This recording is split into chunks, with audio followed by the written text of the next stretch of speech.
Shalom, brothers and sisters. Shalom. Shalom. Everybody's okay? Con. Seems like y'all had a long day today, man. This the third class. So, let's go into it. It's not going to be long. There's a lot of information out there, a lot of things that's going on out there now, with these Jewish people, the so-called Jews. So a lot of Israelites putting classes together, and it's way overdue. Con? It's way overdue because they are not the historical, they are not the biblical Jews. Right. Okay, the true Jews are black, they are the Negroes. Okay, the biblical Jews. Okay, they didn't get into the land until 1948. So the Israelites and this truth keep pounding on it, keep pushing it out there and exposing them. Okay, because they got to prove that they are the biblical people. They got to prove that they are the biblical Jews. They got to prove the color and all that. They got to prove that Christ is the so-called black from the tribe of Judah. They got to prove all that, man. They got to prove the history. They got to prove all that they deserve the right to the land. Okay, but the Jewish people have no historical rights to the land of Israel. You hear it? The Jewish people has no historical rights to the land of Israel. The Jewish people has no ancestral link to the land of Israel. The Jewish people have no ancestral link to the land of Israel. Okay, now, if the world and the governments, if they want to have everybody to believe that the real Jews are in the land, why not give the Indians back America? Right. Since you're doing that, Right. Why not, okay, since you want everybody to believe that the real Jews is back in their land, well, give the North American Indians, give them back America, give them back their land. That's right. Give all the other people, give them back their land since you're doing that. Right. Okay, but we know that the true biblical Jews are black or the Negro. That's right. And they're not back in their land yet. Right. Okay, so the Jewish people do not fit the covenants of the Bible. They do not fit the prophecies of the Bible. They have no spiritual link to the land at all. Their link to the land is all what? Political. It's not spiritual. It's political. And we're going to read about some of the politics of how they got in the land. Now, remember, 1958, the Egyptian, Gamal Nasser of Egypt, he made a statement in reference to these Jewish people. He said, you will never have peace in that land. Long as you're in that land, you will never have peace. And he said, the reason for that, you left black and you came back white. Right. That's what Gamal Nasser said. Right. And Gamal Nasser at that time was the face of resistance. Okay, he was against America and Israel because what their plans were for that region. So he said, look, you're never going to have peace in the land. You're never going to have peace because you left here black and you came back white. You see that? That was in 1958. So when Gamal Nasser made those statements, he became a target. Right. And also the former Iranian president, Ahmadinejad. What was his statement? Blow Israel off the map. Why? Because they know the history. See, they know the history. But America keep everybody in blindness, where the world, keep everybody in blindness to keep them in darkness. Now you got the internet now. Okay, you got TikTok. You got stuff on TikTok. You got a little history on TikTok, but you got a lot of foolishness because the TikTok is owned and created where? In China. So the algorithm that's over in China is different than the algorithm of TikTok over in this country. Because in China, they're going to get what? Education. They're going to get morals. They're going to get meditation. See? But over here, we're going to get what? Foolishness, half-nakedness, pranks, drugs. And every once in a while, you'll get a little something that makes sense. But the algorithm is totally different. You understand? So let's jump into the scriptures. And I want my reader to get me the book of Zechariah, the 12th chapter, and the 3rd verse. The book of Zechariah, the 12th chapter, and the 3rd verse. When you call it out, read it. Zechariah 12. Let's read.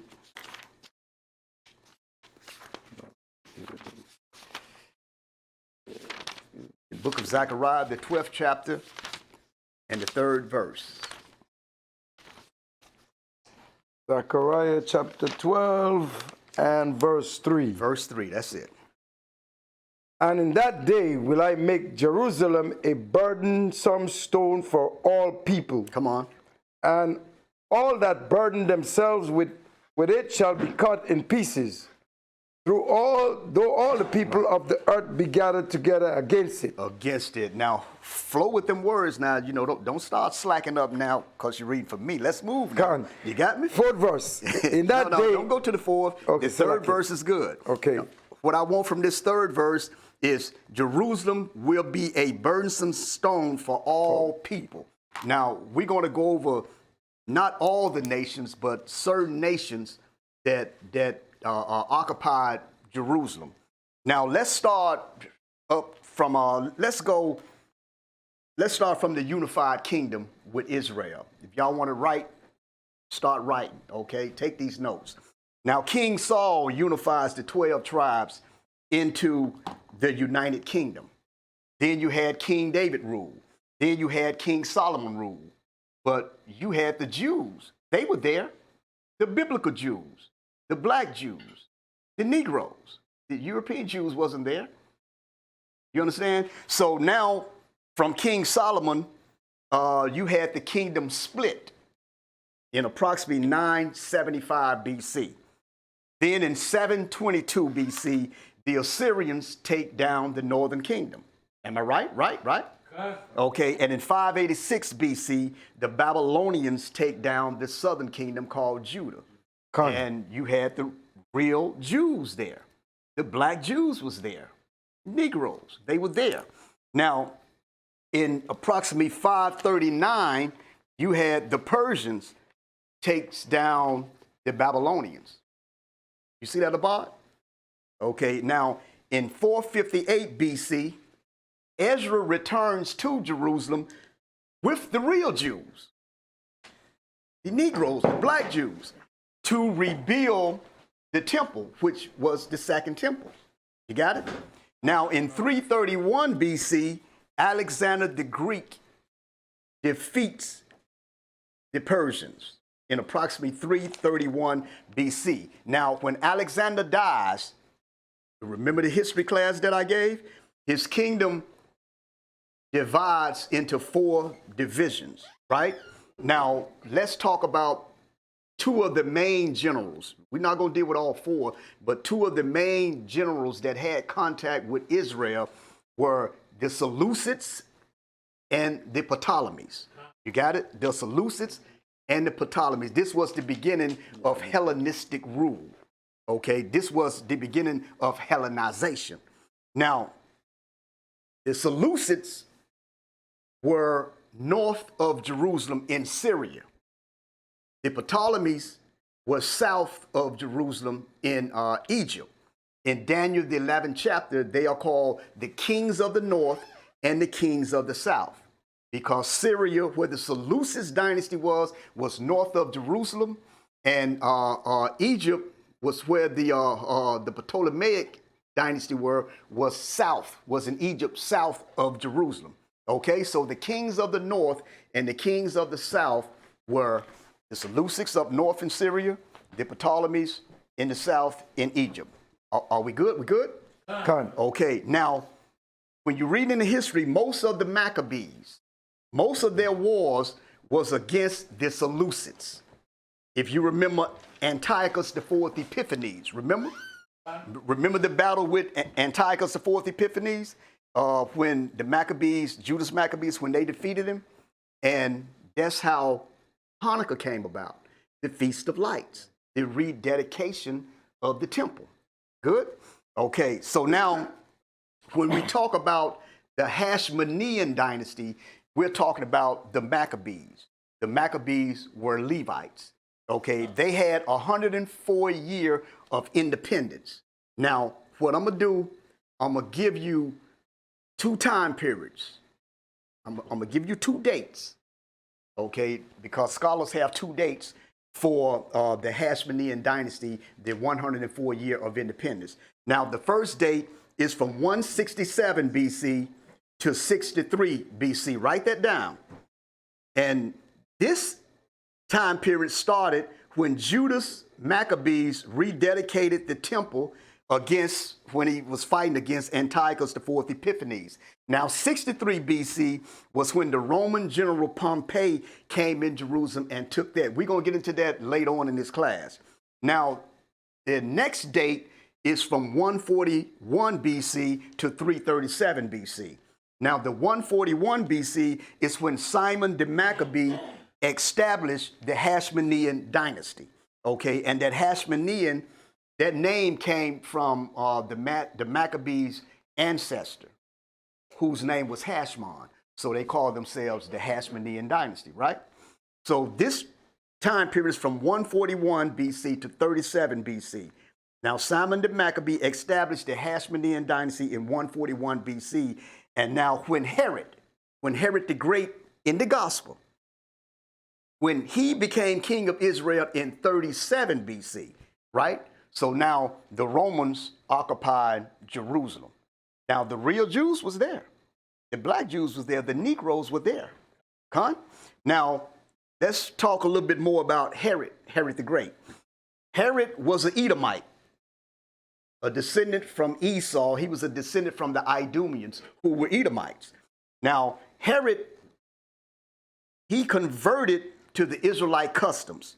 So we would say, okay, he's a so-called Jew. But we place that on Amalek, the Amalekites. Okay, what we got today, so-called Jews. We're going to get into that later too. Now, Herod the Great, his ancestor was Antipater, the Idumean. The Idumeans were Edomites. Edom means red. They are descendants from Esau. Now, in the year of 125 BC, write this down, a Maccabee by the name of John Hyrcanus I forced the Idumeans to get circumcised and convert to the Israelite customs. Y'all got it? Now let's talk a little bit more about the Herod, how he became king of Israel in 37 BC. Now, the Herod received forces, armed forces from a Roman by the name of Mark Antony.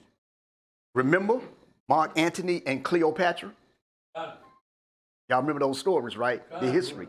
Now, Cleopatra was dark-skinned, but she was a Greek. You understand?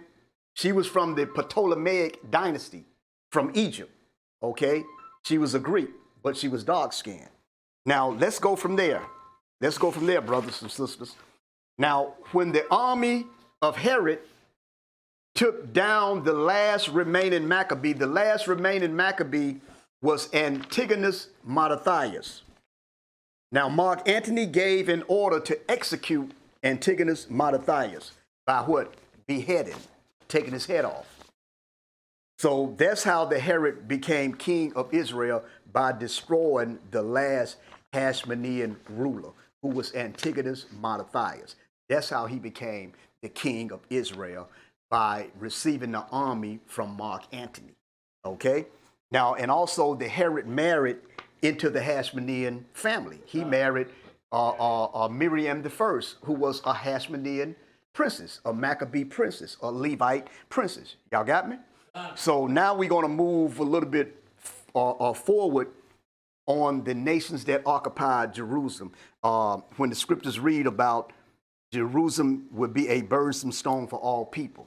Okay, the fall of Jerusalem in 70 AD. Now, the stronghold, the last stronghold of Jerusalem, fell in 73 AD. So that last stronghold was what? Masada. Okay, y'all been in them classes? It was Masada in 73 AD. Now, the Roman Emperor Hadrian, he took Jerusalem and renamed Jerusalem. he renamed it Aelia Capitolina in 135 AD, which Jerusalem became a pagan city, and the Jews could not enter the land. They was not allowed to enter into the land, their land. These were the black Jews, the real biblical Jews, the Negroes, okay, and the other tribes as well. Okay, that was a part of the southern kingdom. Now, let's get some more dates of different people that was occupying Jerusalem. In 628 AD, the Byzantines were in Jerusalem. In 638 AD, the Muslim Arabs were in Jerusalem. In 691 AD, the Dome of the Rock was built. And in 1099 AD, the Crusades were in Jerusalem. Okay, conquered Jerusalem. And 1187 AD, Salahuddin the Muslim conquered Jerusalem. And in 1291 to 1517 AD, the Mamelukes were in Jerusalem. They were Muslims. And in 1517 to 1917 AD, the Ottoman Turks was in Jerusalem. They were Muslim. See? So the Muslims were there. Now in 1799, Napoleon Bonaparte invades Israel, but he failed to conquer it. See, that was in 1799. Now let's go back a little bit. I did mention in 1099 AD, the Crusades were in Jerusalem, but in 1095 AD, there was a pope by the name of Pope Urban II that really gathered the knights, gathered them together to fight in the Crusades to reconquer Jerusalem. That was in 1095 AD. Okay, now let's get into some more scriptures. All of y'all, you with me? You ready? Come. Okay, let's go to the, I will read that third verse again and let's go over that again. We're reading out of Zechariah chapter 12, verse 3. Come on. And in that day will I make Jerusalem a burdensome stone for all people. Right. All that burden themselves with it shall be cut in pieces. Shall be cut in pieces, even up until this day. Read on. Though all the people of the earth be gathered together against it. Against it. Okay, now let's go to the book of Jeremiah. Jeremiah, the 50th chapter and the 45th verse. The book of Jeremiah, the 50th chapter and the 45th verse. When you get it, call it out and read it. Jeremiah chapter 50, verse 45. Come on. Therefore, hear ye the counsel of the Lord, that he had taken against Babylon, and his purposes, that he had purposed against the land of the Chaldeans. Right. Surely the least of the flock shall draw nigh. Draw them out. Shall draw them out. Mm-hmm. Surely he shall make their habitation desolate with them. With them. So when we read scriptures at times, sometimes they are twofold. Now, when we read about Babylon here, okay, we're dealing with the ancient Babylonians.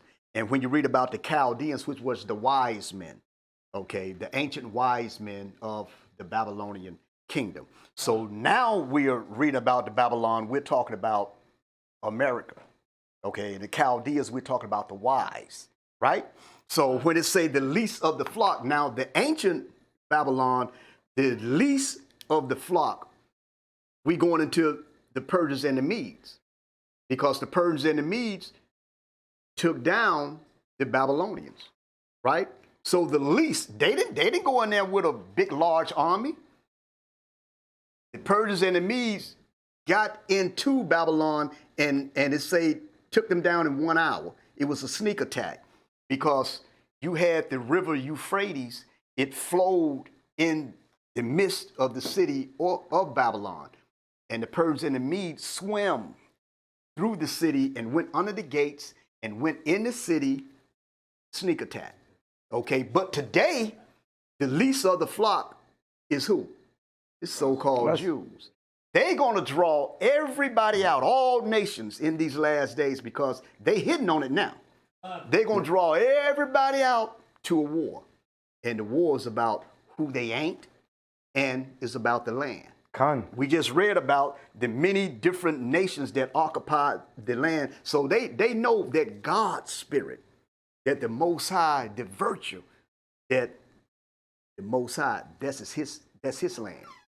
The Mount Zion is the Most High. And nations know that. See, we over here in America is just stupid. You know, they keep us blinded. Okay. See, we don't know this seriousness. You know, well, a lot of people don't know this seriousness of that land and who the Most High gave it to and who's not in the land. See, they look at the slavery, but the slavery is deeper, man. I mean, you got to look at the Most High. The Most High got a hand in everything going on in this planet Earth. Everything that have went on and everything that went on and everything that's going on now. See, so that land is going to be a problem with that. It said the least of the flock shall draw them out. So-called Jews is going to bring this whole world into a major war. Okay, a final conflict. And the world, society, nations is not going to get any rest until the true biblical Jews, the Israelites, the Negroes, it's the Jew, we're going to keep hitting that until they are replaced on top of the mountains of the world, under the Most High and the Mashiach, until they are recognized in this earth that these are my people and this is their land. Y'all got it? Okay, now let's go to Ezekiel, the 39th chapter, my brother, and the 23rd verse. Ezekiel, the 39th chapter and the 23rd verse. The book of Ezekiel, chapter 39, verse 23. Come on. And the heathen shall know that the house of Israel went into captivity for their iniquity, because they trespassed against me. Therefore, hide I my face from them and gave them hid my face from them and gave them into the hand of their enemies. Right. So fell they all by the sword. All by the sword. It said, and the heathen shall know that the house of Israel went into captivity. Man, nations don't know. I mean, what captivity these people been in? Don't tell me about no Holocaust. Nations is not talking about all the different captivity that they have been in. Nations talking about what? The Holocaust. So this scripture here shows they're not the people, showing that they're not the people. God. Okay, because it said the heathen going to know that the house of Israel went into captivity for their iniquity against their God, against their maker. It's not talking about these people. This scripture do not apply to the European Jewish that's over in the land now. Because they talk about the Holocaust, man, that don't even add up or match up to the slave trade, to slavery, and it don't even match the prophecies. Because nation is not talking about, oh man, they came over here on ships and they went into this nation, that nation. No, they didn't do that. So the scripture does not fit them. Let's go from there. Let's go to Deuteronomy 28 and 68. Since we're talking about slave ships. Deuteronomy 28 and 68. When you get it, read it. The book of Deuteronomy chapter 28, verse 68. Come on. And the Lord shall bring thee into Egypt again with ships, by the way whereof I spake unto thee, thou shalt see it no more again. And there ye shall be sold unto your enemies for bondmen and bondwomen, and no man shall buy you. Now this is a prophecy. Does it fit the Jews that's in the land now? No. No. It doesn't fit them, brother. Sisters, it doesn't fit them. Let's go to Isaiah, the 2nd chapter, and read from the 2nd verse to the 4th verse. Isaiah, the 2nd chapter, from 2 to 4. The book of Isaiah, chapter 2, verse 2. Come on. And it shall come to pass in the last days that the mountain of the Lord's house shall be established in the top of the mountains, and shall be exalted above the hills, and all nations shall flow unto it. You hear that? And it shall come to pass in the last days that what the Most High's government shall be established. Most High's government is not established yet. They have established their own government over in the land, a wicked government. The Most High is not over that. Satan is over it. Right. Okay, and it say that it shall be exalted above all hills, all big nations and all little small minor governments and so forth. And then it say, and all nations shall flow unto it. That's not happening. And it's not going to happen with them in the last days, because we just read that the least of the flock is going to draw everybody out for war. You understand? So if any nation is going to flow into Israel today, they're going to have a bomb strapped up on them, and they're going to be at these people's throat because they're not going to flow and ask to teach us God's ways. No, they're going to go there to blow you up out of there and to get you up out that land. It's going to be a war, just like Gamal Nasser said. You'll never have peace as long as you're in that land. Because you left there black and you came back white. So he said, I got a problem with that. It don't make sense. Okay, continue to read, brother. 3rd verse. And many people shall go and say, Come ye, and let us go up to the mountain of the Lord, to the house of the power of Jacob, and he will teach us of his ways, and we will walk in his paths. For out of Zion shall go forth the law and the word of the Lord from Jerusalem. Now, is the word of the Most High is coming from Jerusalem today? Is the law is coming from Mount Zion today? No.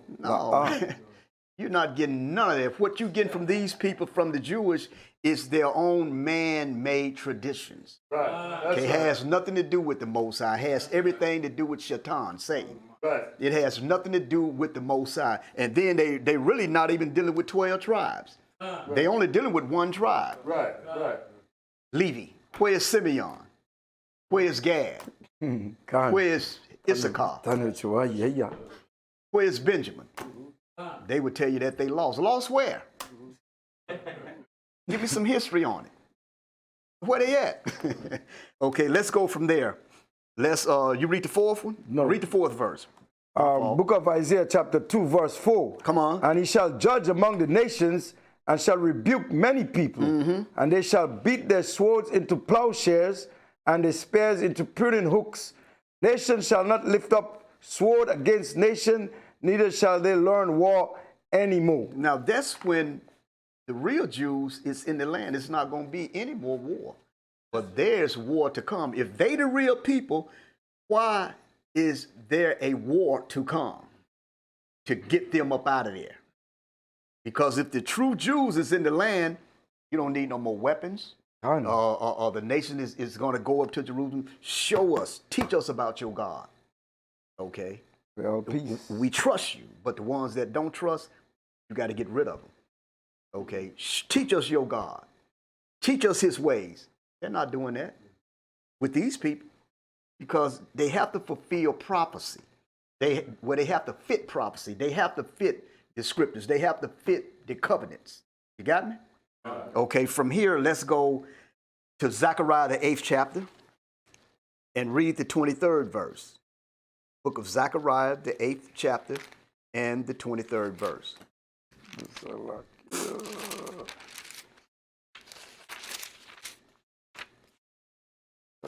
Book of Zechariah, the 8th chapter, and the 23rd verse.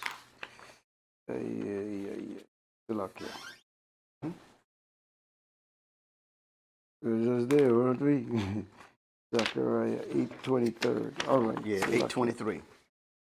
The book of Zechariah, chapter 8, verse 23. Come on. Thus said the Lord of hosts, in those days it shall come to pass that 10 men shall take hold out of all languages of the nations, even shall take hold of the skirt of him that is a Jew, saying, we will go with you, for we have heard that Yahweh is with you. Okay, that means out of all nations, people are going to come up to the true Jews and grab their garments, saying, we have heard that the Spirit of the God, the Spirit of the Most High is with you. Teach us his ways. We will go with you. And nobody's doing that to these people. Look, if they want to go with them, you better believe me, they got something up under their coat. Or they got a bomb with them. or they bringing issues to them. You know, nobody's trying to rush to these people and want to be taught, teach us your ways. Nobody want to be taught. Nobody's asking them that, man. That's right. Okay, this is a future prophecy pertaining to the real biblical Jews, not these people, man. See, you got to go back in the scripture. The world has to go back in the scriptures and then just do a little test. Well, do they fit what the scriptures said? Do they fit the prophecy? No, they don't. That's all you got to do. Read the book. The Bible is a history book. It deals with nations. It's not about religion. Man broke it up and, made religions out the book. This religion, that religion. But the Bible is a historical book, man. have history, deals with nations. It have dates in there too. When you read in the book of Chronicles and Kings, it tell you in the 3rd year of such and such, in the 5th year of such and such. It give you the dates, man. And then if you have that study Bible with the reference in the middle, it give you the years. And then when you check the history out of the history books, they're going to give you dates. They're going to give you years. See? And these people are not there. Right. From 586 and 722 and all that, they're not there. No. They don't fit the covenants. They don't fit the prophecies, brothers and sisters. Okay, continue, brother. Or you finished that. That's that's 23. No one is saying we will go with you. What they're trying to do is get away from them.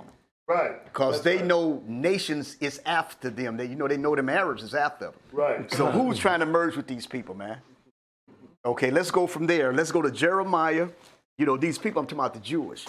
Jeremiah, the 17th chapter and the 4th verse. The book of Jeremiah, the 17th chapter and the 4th verse. The book of Jeremiah, chapter 17, verse 4. Come on. And thou, even thyself, shalt discontinue from thine heritage that I gave thee, and I will cause thee to serve thine enemies in the land which thou knowest not. Mm-hmm. For ye have kindled a fire in mine anger, which shall burn forever. Okay, the scriptures say, and thou, even thyself, shall discontinue from the inheritance that I gave you. And that's the land. So if Israel is discontinued from the inheritance, which is the land, why are they doing in the land if they the people? Right. They supposed to be discontinued from their heritage, right? So they are not the people, brothers and sisters. You see that, right? Okay, now let's jump back into the other books. Let's go. There's a book by Arthur Koestler. Y'all can write this down. Back in 1976, it's called the 13th Tribe. And Arthur Koestler mentioned that the Khazars converted to Judaism in the 8th century AD. Okay, and you read some history books refer to the so-called Jews are descendants from the Khazars. Okay. His name spelled with a K or a C? A K. K-O-S-E-R? Okay. Okay, Shalom. Thank you. Okay, just hold tight. And Arthur Koestler also mentioned that if the Jewish were descendant from the Khazars, he said that they could not be held responsible for Jesus' crucifixion because they're not the Jews. They're not the people. They're not the people. The Negroes are the true Jews. The blacks are the true Jews, so-called blacks, which are the Negroes. They're only one tribe of the 12 tribes of the nation of Israel. Now, let's go to Matthew's, the 27th chapter and the 25th verse. The book of Matthew's. 27 chapter and the 25th verse. Okay, so like it. 27, 25. Matthew's, the book of Matthew, chapter 27, verse 25. 25. Then answered all the people and said, his blood be on us and our children. Now, do that sound like Jewish people? No, that sound like some blacks, right? That sound like some Iggers, right? Right. Let his blood be on us. Right. Man, I put that on my daughter. Right. I put that on my mama, man. That sound like that's us. Right. Okay, no, the Khazars, no, they are not responsible for Jesus' crucifixion. Judah, the Israelites, are responsible for Jesus' crucifixion, Yahweh's crucifixion. Okay, they are responsible because they say, hey, we don't care, just let his blood be up on us. Put that on us. We'll take that. Don't nobody say that but us, man. And really don't even realize the dangers and the seriousness of their words, man. And look, by their statement, we are still going through it even until today. We wouldn't be in the land. No, we're going through it in every country, every nation under the sun, brother. Okay. Now, There's another book, Rudolph Windsor. It's called From Babylon to Timbuktu, page 84. And on that page, it's speaking about the Hashmonean rule.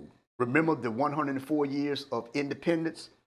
Now, I'm a paraphrase from the book, from page 84. It say in the year 65 BC, Pompey enters Jerusalem. Then when you read on down, it say that the slave markets were full of black Jewish slaves. The slave markets was full of what? Black Jewish slaves. Okay? Now, this is the Hashmonean dynasty. Now, the reason Pompey was called in Jerusalem, because there was a war, okay? There was a war between two Hashmonean brothers, two Maccabee brothers. One was Aristobulus II, and one was John Hyrcanus II. And like we always do, you know, we call for the white man to come in and solve our problems, but he do you in and then take over what you got set up. You understand? So that's what happened when they called in Pompey, the Roman general. He took them down and took a lot of them into slavery. Now, the true Jews were there. The Negroes were there, okay? Because this is talking about the southern kingdom. But the Levites, the Maccabees, were the Most High was dealing with their spirit more at that time because they were the warriors that was liberating the nation at that time. I'm talking about the southern kingdom.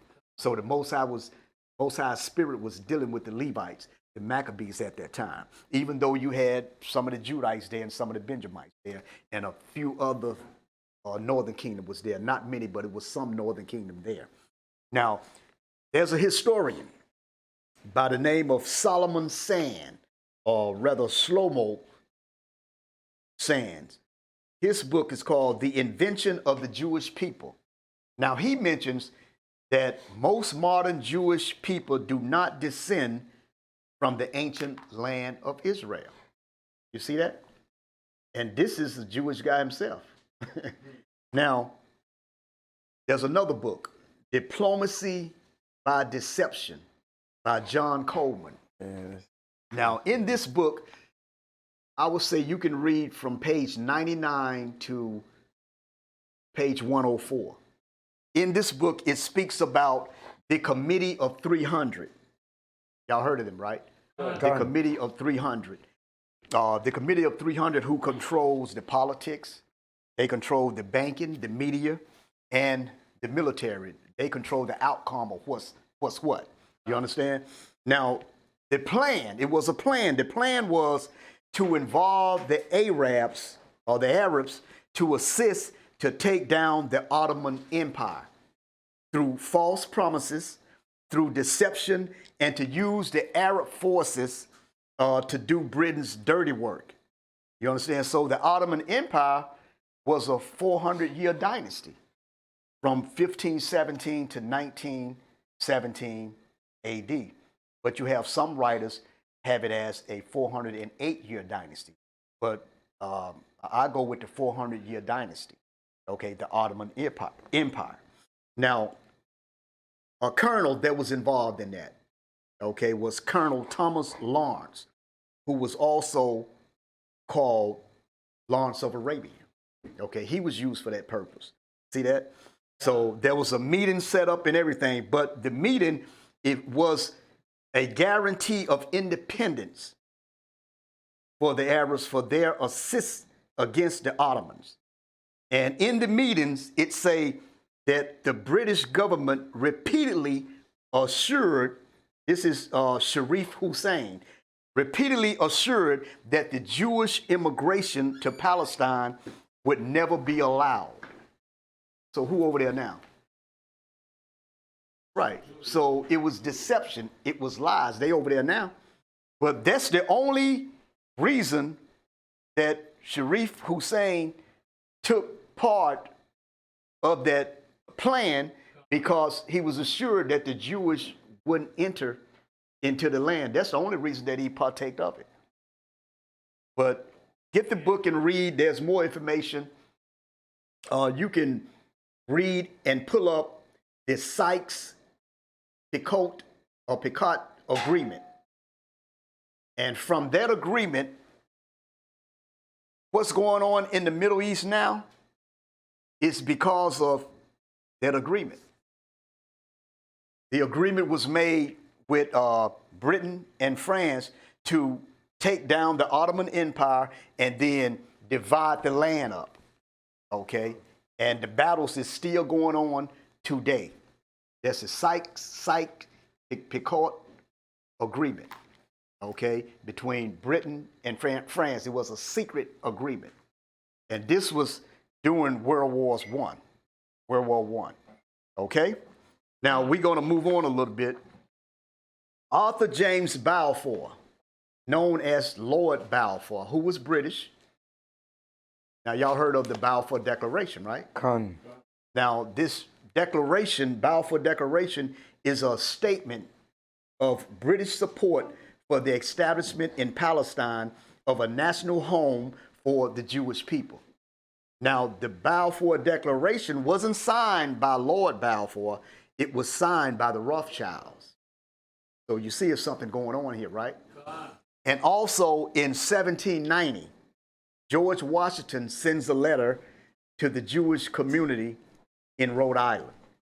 He writes that he envisions a country for the Jewish people. You see that?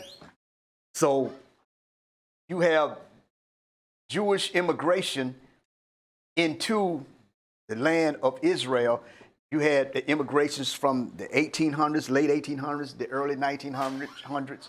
And as they was immigrating, you had William Crowdy was on the scene then, teaching about the Israelites, that Christ is black, the Jews is black. See? You had Rabbi Matthews in the 1900s. You had Abba Bibbins, Prophet Cherry. They was out there when this immigration was going on. They was teaching who the real biblical Jews are. See? They was out there because you had the immigration, Jewish immigration coming from Russia, Poland, Germany. Okay? So brothers and sisters, I just wanted to give you that, to go over that, to give you some information, and I hope y'all wrote these dates and wrote these nations down. I know I probably was going a little bit too fast, but you can go back and watch the class, learn and study. But we have a great day, and hey, it's time now. Okay, brothers have been out there for years in those streets teaching for years about what we're talking about now, about the Jewish people. They're not the true people. They don't belong in this land. But the Most High have many weapons. He have entertainers as weapons, undercover, laid low, like basketball players. He have a lot of secret weapons, like Yahushua. He had secret disciples. You understand? So let the Most High do his work, and we continue to edify and then make this mission clear. You understand? So with that, brothers and sisters, I hope y'all got something from the class, and if there's any additional information, please do so. And I say, Shabbat Shalom. Shabbat Shalom. Tawada. Rabium Tawada wa lamad daba.